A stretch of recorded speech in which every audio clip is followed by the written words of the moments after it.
Good morning to you watching Smart Men's Business here, Smart TV, where you drive your business. And of course, it's a beautiful day and it's a Monday morning of the month of January, and that is 2023. Well, my name is Masime, and welcome. And of course, today is straight to poverty have increased over time. And why is this happening?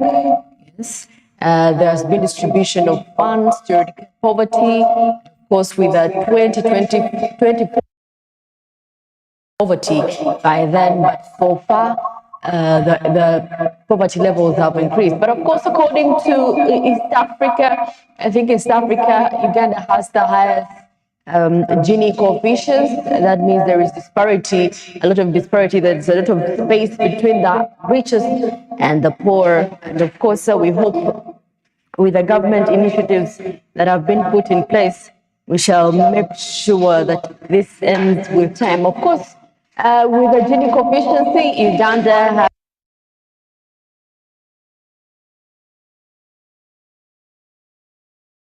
indicates that with 10% of the richest having control over 35% actually of the national income, while 10% of the poorest cover 2.5% of the national income. So you can imagine the disparity from 35.2% to 2.5%. Is that really so fair if we talk about economic equality? No, at least for Uganda. In East Africa, Uganda tops it all with the highest Gini coefficient. Why government programs have been put in place? We understand the PDM, the Myoga, but then most of the affected areas in Uganda, we see northern Uganda, northeastern Uganda. What is, and one of the places that are rich in minerals, why is it that up to now they're still grappling with poverty? Yes, is it because they're not interested? Or is it because the funds have not been clearly allocated to them? Well, of course, around over 16 million Ugandans live in extreme poverty, representing more than 35% of the population. And of course, the rural poverty rates significantly higher in urban poverty. Of course, people talk of rural here in Uganda, we talk about villages, those people that up country, that is where the poverty levels. And why this has been attributed to corruption? Yes, you have to agree with me that corruption has, eaten up everything, almost everything. Now, according to the African Development Bank, Uganda has the third highest level of income inequality in East Africa, with 16.35 million out of the 45 million Ugandans being impoverished. Yeah, so you can imagine we are really doing badly. And of course, Uganda's national poverty line stands at 0.8% to $1.4 actually, well, with the rural areas having the highest concentration of poverty in Uganda. Well, of course, some of the attributes that have been responsible partly for this is the corruption that has, eaten up. And of course, in Uganda, over 10 trillion is lost to corruption per year. So you can imagine that kind of actually resources that are being wasted in different entities or the other. Why this could have been used to develop parts that are, still grappling with poverty, promoting skills, funding, giving opportunities, job opportunities. I mean, I believe there are very many industries that have come up, even last year. Many of them were commissioned. So how about we give people in the informal sector, an opportunity for them to improve ourselves? And of course, even with that, we have to consider in place the minimum wage. We do not have a minimum wage in Uganda. So imagine, even if you were trying to eradicate poverty, at the end of the day, I don't think you would do away with it, because you can imagine at a certain site or place, someone is earning 50,000, almost 50,000 in 2 weeks. That is little money. And of course, they have to fend for their families.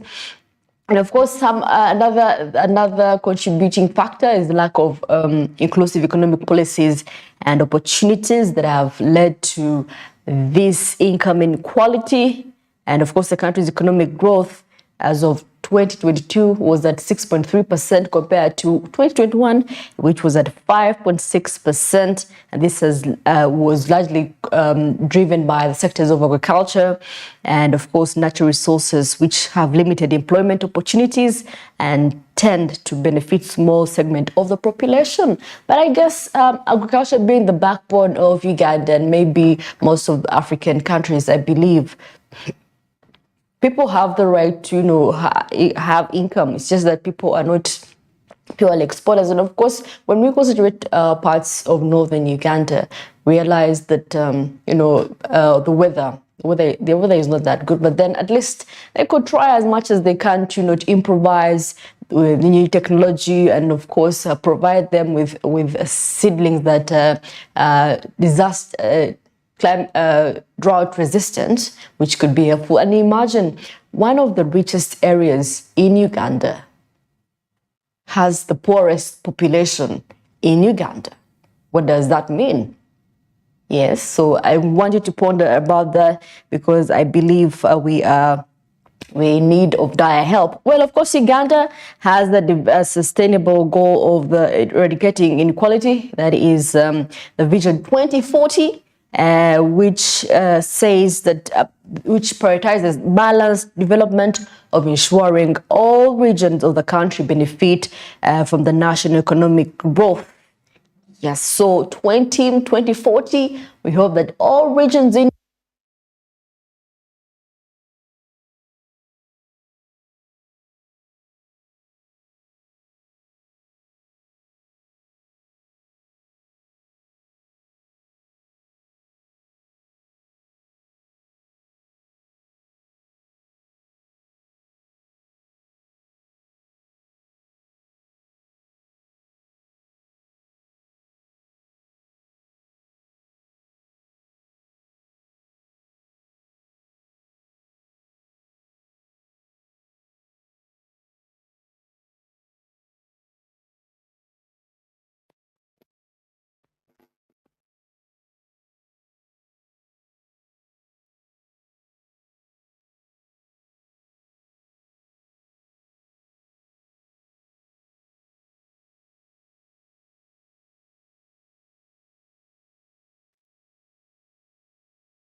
is not progressive enough, meaning that the wealthier individuals pay the smaller share of the income in taxes compared to the poor. Of course, we've seen it over time, over the years, making headlines with taxes, the rich getting tax holidays, the incentives, and yet the poor are being affected in all that. So that what is one of the contributing factors that we see in when we talk about inequality, income inequality in Uganda. But of course, today we're going to be concentrating on poverty, the poverty levels that have increased in Uganda over time, and of course, seeing a 35% in the wealth people, covering the income, national income, then 2.5%. Very low. If you come to think of it, that is a difference of only 30%. So the disparity is beyond the normal 40% higher.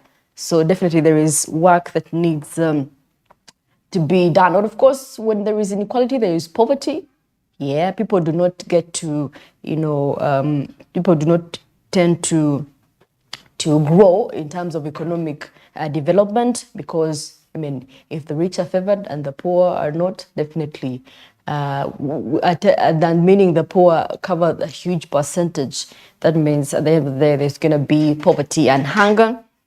Then there is also social unrest. High levels of social unrest of inequality can lead to social unrest and instability in the country. Well, of course, when it comes to inequality, there is a lot that we can discuss in Uganda, but hoping with the Vision 2040, we shall have a solution by then. Just a few years from now, what do you think Uganda is going to be like? Shall we be able to, shall all the regions as they state be ready to, have something that have done for themselves when it comes to agriculture, being the backbone of the country?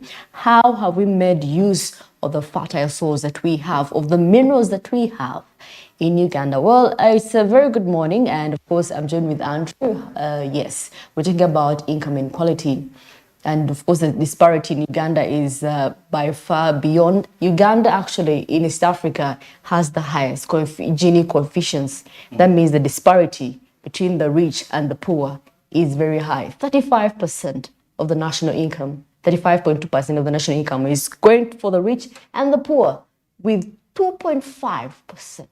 Yeah, of course, well, that has quite a lot of underlying factors which we can actually take into great consideration. But of course, to the fact that according to the constitution of Uganda, every after its census, there is formation of what we call administrative units, which are quite responsible when it comes to planning. And of course, when it comes to getting to understand what the nation has vis-a-vis what is available for the population. But surprisingly, every after electoral cycle, after the past 10 years, these administrative units twice. So that clearly shows you that most of the planning is definitely not based on the population census. And now I come to a question to understand what does that really rely on? Because remember, the big concern in here is that why is it that we have the macroeconomic factors not interplaying in line, that is with the household incomes, because the nation has been registering quite a huge growth statistics, of course, basing on the past year, seeing that the exports are increasing in number, seeing all these increases, these increases in figures. But when it comes to the household incomes, it's quite very alarming. Of course, when you take a look at the poverty rates, most especially when it comes to that is the West Nile, talking about actually Karamoja region, talking about Lango, Tesla, and too many more. Yet these are areas that are endowed with quite numerous economic activity when it comes to the minerals that they are ordained with. Well, it doesn't really portray out. It shows you that there is quite a huge aspect here when it comes to governance. Now, the issue here could be when these incomes come into the country, what is the process of them being transferred from one point and that is to another point? And I think that really plays quite a huge underlying factor in there. That even when people have the jobs, which are created about 2 million with the aspirations of creating extra 4 million jobs come 2024, well, the issue is people are still in absolute poverty. And I'm talking about multidimensional poverty.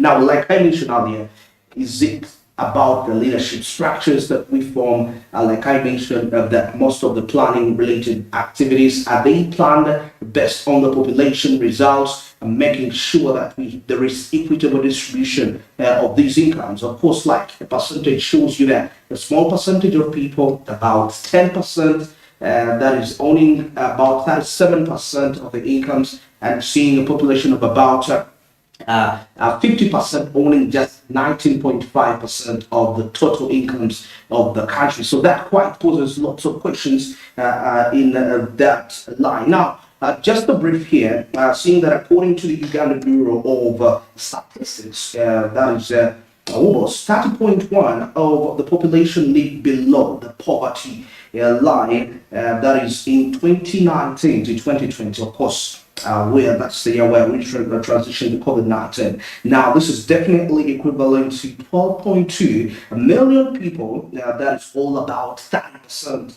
of the population. Now, this is lower than international poverty rate, around 42%. And of course, that clearly shows you, last time we did a report regarding dates and getting to understand that the lowest income people, because we have the upper segment, the middle segment, and the lowest, who own about 3.1 million when it comes to dates, they can't even pay the debt. When you take a look at the debt to income ratio of these people, is quite high. Yet we understand that the higher people in the first class, they owe about 17 million Ugandan shillings, but they have the highest state, but they have the income to cover. And the lower class people have the lower state, but the income cannot cover up that gain. So all these are interplaying out in our country, Uganda, but definitely later on, these answers will definitely we shall be having Fred Mohomoze as he's an economist and of course he's an economic commentator for that reason, and we shall be trying to find reasons why this is really happening when it comes to macroeconomic factors vis-a-vis household incomes. And well, that brings us to the end of this discussion. It's exactly 16 minutes past 7. Let's take, at this point in time, let's take a look at what's making headlines in the press.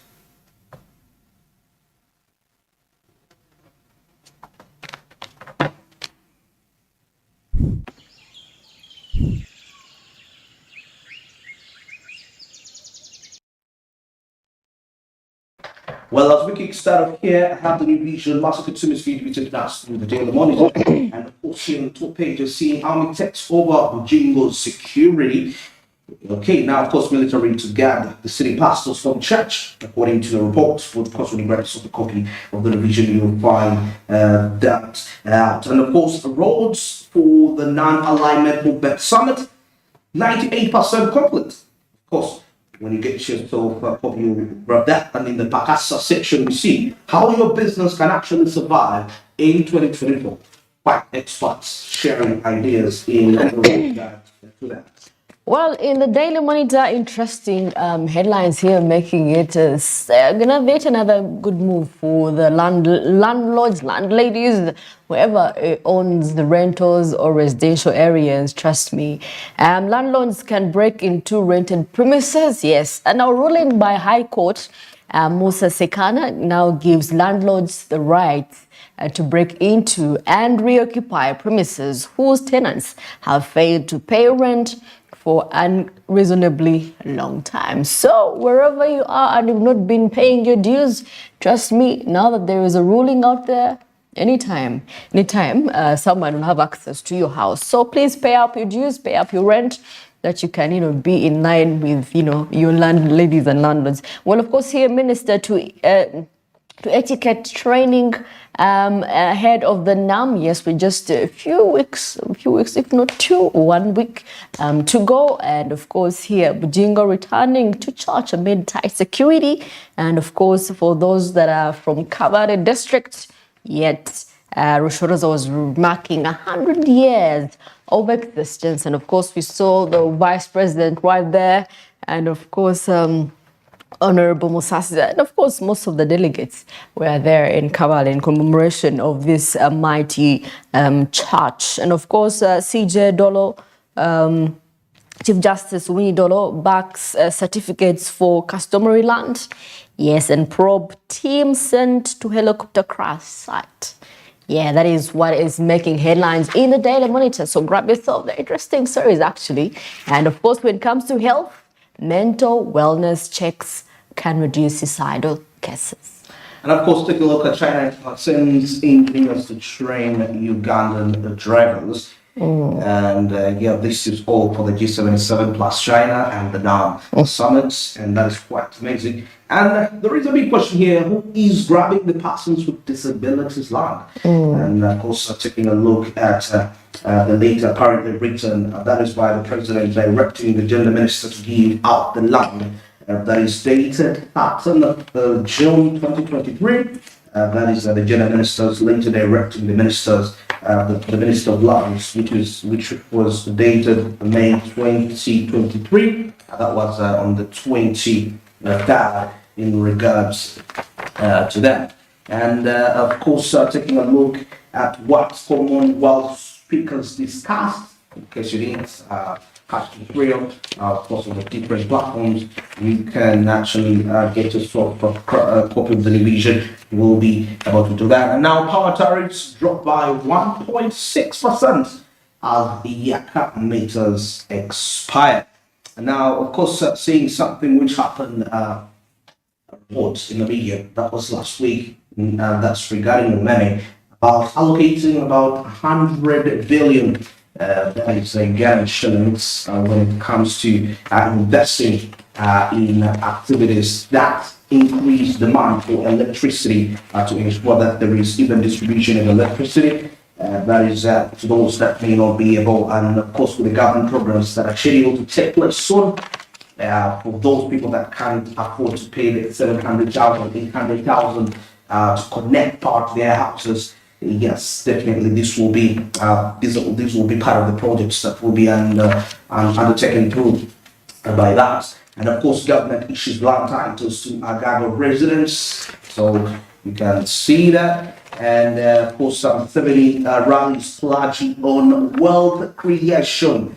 Yes, wealth creation. And now, actually, see here, they show the sign over 200 million Ugandan shillings fake notes in circulation.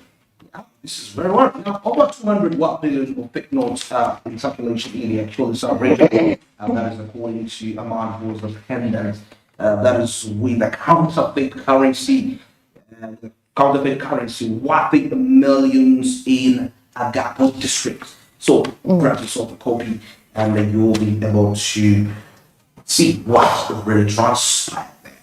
Well, in East Africa and of course here, Kenya-Uganda fallout over fuel may not last as they have joined at the hip. So do you think that this conflict they have will not last as well? Well, of course, when you get your copy of East African, you can be able to see more of what is happening. All right, now let's get into our traffic reports. Right there, the images you observe are coming in straight. That is close to Ginger Road. Of course, adjacent to the access road. Getting to observe our traffic report. And now, of course, Monday is this week. Actually, a number of people are back to work. And that could actually see some little bit of jam when I was coming.